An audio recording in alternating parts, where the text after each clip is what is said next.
a la hemostasia secundaria o coagulación, el tercer mecanismo de la hemostasia. Sus actores principales son los factores de la coagulación que desde los años de 1730 han sido investigados. A partir del siglo XIX y XX llegaron muchos científicos interesados por la coagulación de la sangre y en sus estudios se encontraron 12 factores. Uno de ellos hasta el momento, que es el número 6, no ha podido ser identificado plenamente, pero sí se está estudiando. Esos factores de la coagulación son proteínas plasmáticas. Proteínas plasmáticas que son sintetizadas todas en el hígado. Recordemos que el factor 8 es un factor que se encuentra almacenado también en el núcleo de la célula endotelial, pero solamente almacenado. Se sintetiza en el hígado. No olvidemos eso, que es supremamente importante. Ahora, conozcamos realmente cuáles son los grupos o familias en las que se conforman estos factores de la coagulación. Los científicos conformaron 3 familias muy importantes. La familia contacto. En la familia contacto ellos ingresaron el factor 12, factor 11, precalicreína y calicreína. ¿Por qué contacto? Porque son factores que requieren de las cargas negativas del endotelio para poderse activar, especialmente el factor 12 o factor Hagemann. Luego viene la familia o grupo de los vitamina K dependientes o protrombina. Estos son factores de relevante importancia porque nosotros los bacteriólogos en el día a día estamos manejándolo con nuestros pacientes, especialmente pacientes de la UCI que están anticoagulados con anticoagulantes exógenos orales. Ellos son el factor 2, el factor 7, el factor 9 y el factor 10. El otro grupo o familia se denomina fibrinógeno. Aquí encontramos importantísimos factores. El que tenemos en mayor cantidad, que es el fibrinógeno, de él tenemos entre 200 o 400 miligramos por decilitro, y es el principal factor que va a permitir a través de la trombina formar el coágulo de fibrina, que más adelante vamos a ver cómo se realiza. También allí en la familia fibrinógeno encontramos 2 factores que son factores lábiles, que ustedes recordarán cuando vimos en la clase de control de calidad, que son factores lábiles que se pueden desnaturalizar muy prontamente y que por eso es que utilizamos el citrato de sodio al 3.2%. Entonces tenemos entre la familia fibrinógeno el factor fibrinógeno de alta importancia porque es el más grande y la más alta cantidad que tenemos de este factor los seres humanos, que tenemos entre 200 y 400 miligramos por decilitro. También están entonces el factor 5 y 8, factores lábiles de la coagulación, y el factor 13. Pues bien, estos factores trabajan en cascada, o sea, en reacciones enzimáticas secuenciales. Y aquí conocemos entonces el mecanismo de acción de cada uno de ellos. Ahora vamos a conocerlos en su nombre y su nomenclatura. La diapositiva les muestra muy claramente cada una de las nomenclaturas y los nombres de estos factores que debemos aprender muy bien. Si nosotros los bacteriólogos no manejamos perfectamente esta identificación de los factores de coagulación, pues difícilmente podemos tener un diálogo científico, porque eso nos solicitaron quienes descubrieron estos factores, que fueran relacionados con este número romano. Entonces, la diapositiva les muestra cuáles son sus nombres y cuáles son sus números romanos. Tenemos el fibrinógeno, que su nomenclatura en número romano es el 1, la protrombina, que su nomenclatura es el número romano 2, el factor tisular, que su número romano es el 3, el calcio, que es el 4, la proacelerina o factor 5, el factor 6, que no existe, pero lo ponemos porque, les repito, es un factor que dentro de poco los científicos van a poder darles su nombre, porque lo están investigando y realmente sí, es una proteína que está actuando en el proceso de formación del coágulo de fibrina. Continuamos con el factor 7, que es el factor proconvertina, el factor 8, que es el factor antihemofílico A, el factor 9, que es el factor antihemofílico B, el factor 10, que es el factor Stewart-Power, que es el actor principal, es el fuerte de la cascada de la coagulación.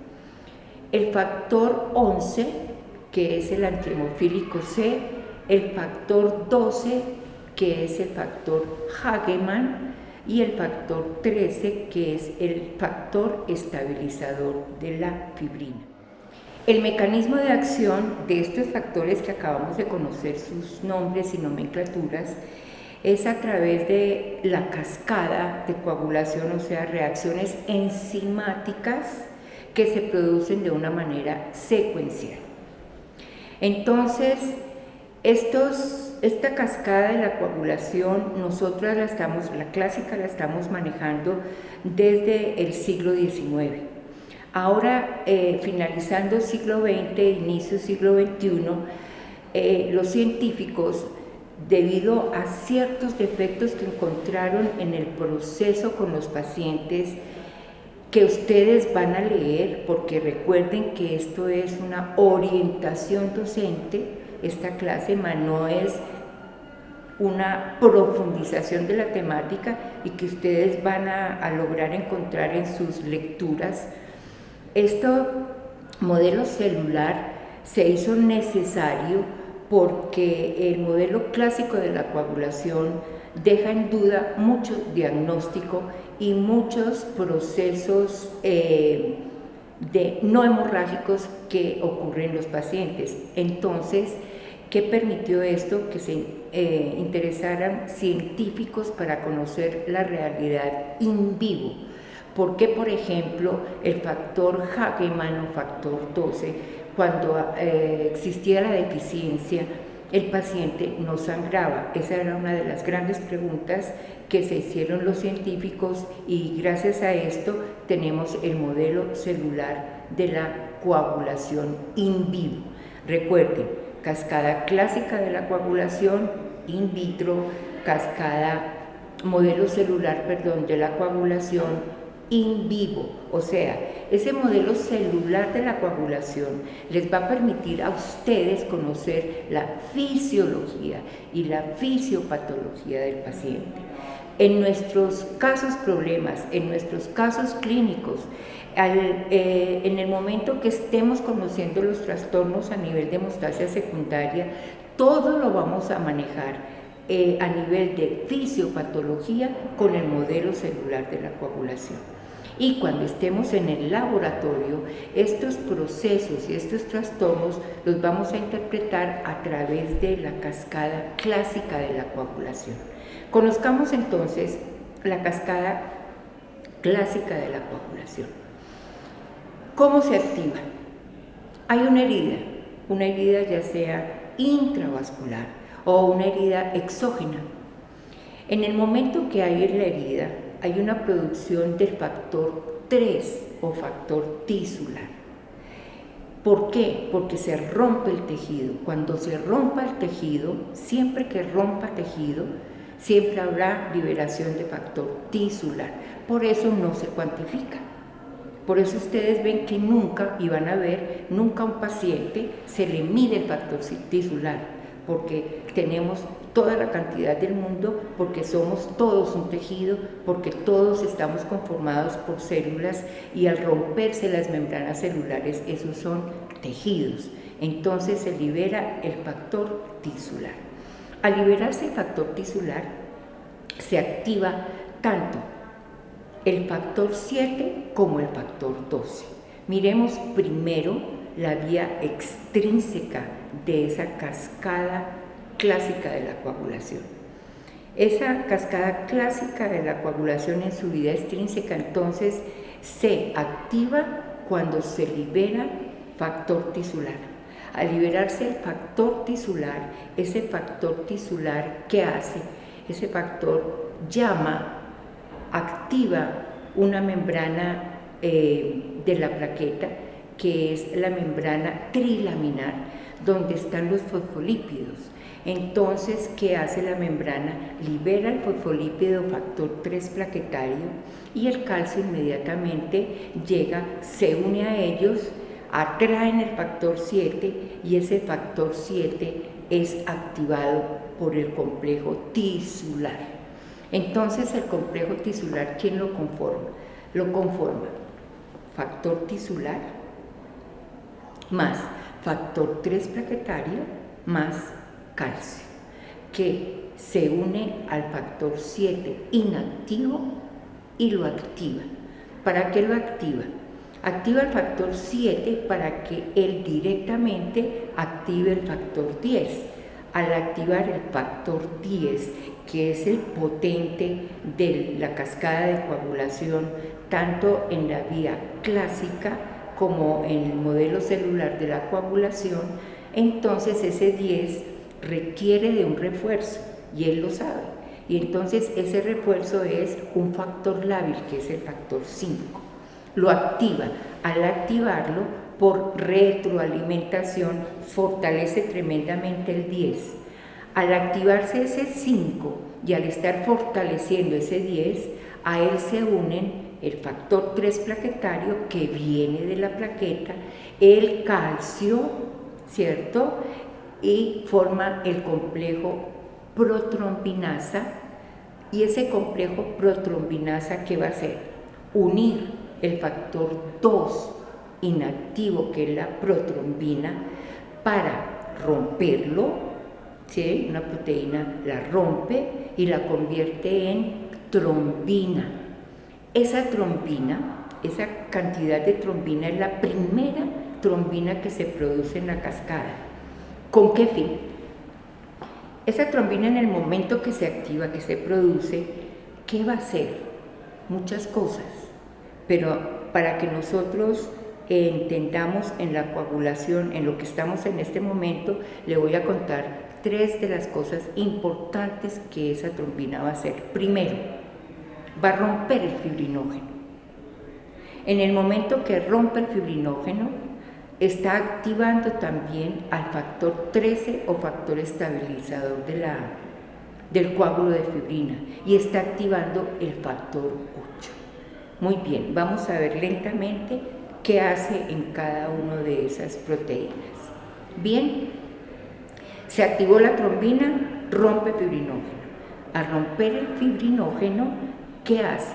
Ese fibrinógeno libera fibrinopéptido A, fibrinopéptido B, y eso va a permitir que se liberen monómeros y dímeros de coágulo de fibrina. Esos monómeros y dímeros de fibrina se van a polimerizar. Al polimerizarse, forma el coágulo. Y el factor 13, que ya está activado, llega a estabilizar ese coágulo de fibrina, pero la primera parte, no totalmente. O sea que ese coágulo en este momento es inestable. Ahora, ya ha activado un factor, que es el factor 8. ¿Con qué fin? El factor 8 Al activarlo la trombina, él atrae al factor 3 plaquetario, se viene también el calcio y conforman un complejo importantísimo para la vía intrínseca de la coagulación, de la cascada clásica de la coagulación. Ese complejo tenaza va a tener conjuntamente con el 9 una función que vamos a ver la importancia que va a tener, tanto a nivel de interpretación in vitro, ¿cierto?, como el modelo celular, porque esto que les estoy contando del 8 va a ocurrir también en el modelo celular. Muy bien, entonces ya conocimos lo que es la vía extrínseca, su mecanismo de acción y de sus factores. Ahora vamos a aprender, a conocer, mejor dicho, la vía intrínseca, cuál es el mecanismo de acción de sus factores. Recordemos que la célula endotelial en el glucocáliz tiene como función liberar y producir el ácido sálico. Ese ácido sálico, ¿qué es? Carga negativa. En el momento que se produce la herida, entonces el endotelio libera esta carga negativa para que el factor 12 o factor Hagemann se active.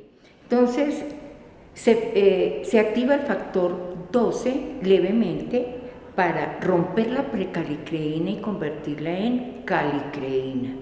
¿Con qué fin?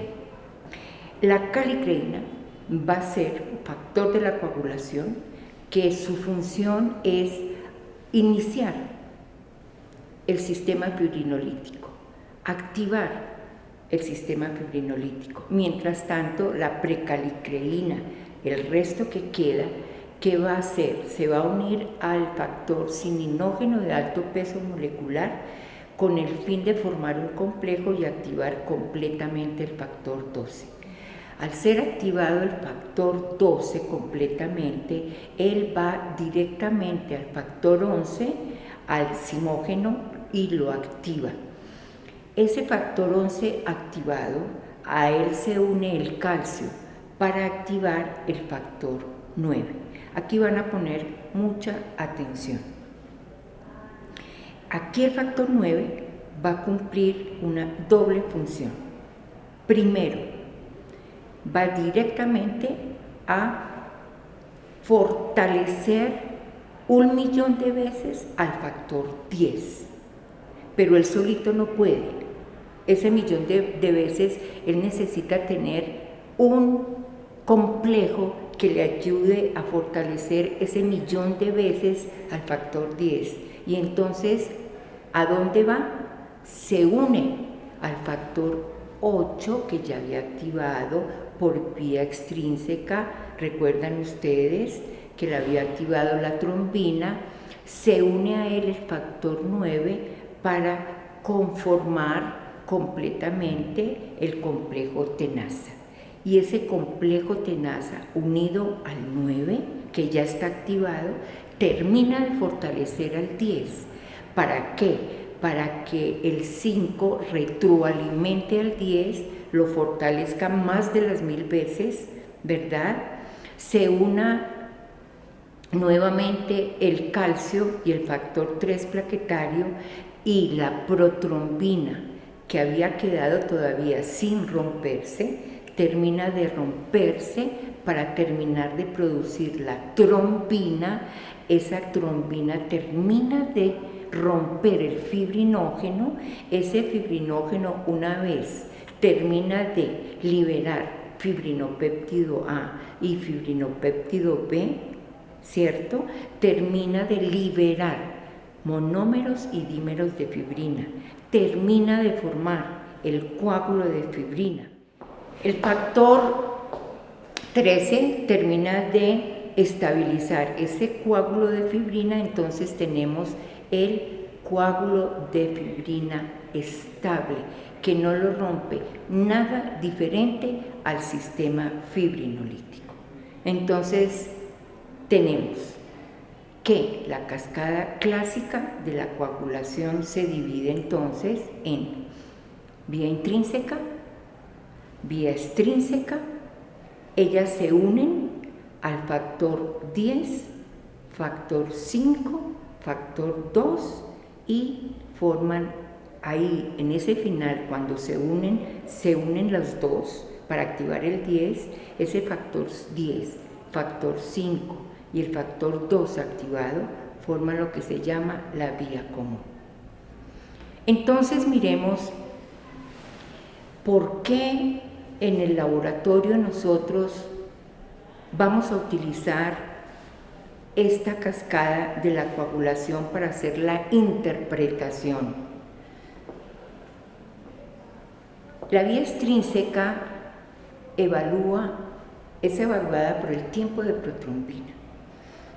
El tiempo de protrombina es una prueba que evalúa los factores de la vía extrínseca 7, 10, 5 y 2. La vía intrínseca la evaluamos a través del tiempo parcial de tromboplastina activada. A través de esa prueba nosotros evaluamos los factores 12, IO 11, IO 9, IO 8. Si un paciente, por ejemplo, tenemos un tiempo de protrombina normal, pero presenta un APTT prolongado, significa que el paciente tiene un problema a nivel de vía intrínseca. Si otro paciente encontramos en él que tiene un TP prolongado y un APTT normal, significa que el paciente tiene una alteración a nivel de vía extrínseca. Pero si el paciente tiene PT prolongado y APTT prolongado, significa que el paciente tiene un trastorno a nivel de vía común. En el laboratorio nosotros vamos a ampliar mucho más esto, ¿cierto? Pero se los dije para que ustedes se den cuenta cómo esta cascada de la coagulación nos sirve a los bacteriólogos para interpretar por qué el paciente puede estar deficiente de alguno de los factores, ya sea de la vía extrínseca, intrínseca o común. Lo que no han logrado, ¿cierto?, los científicos, que se pueda interpretar a través del modelo celular.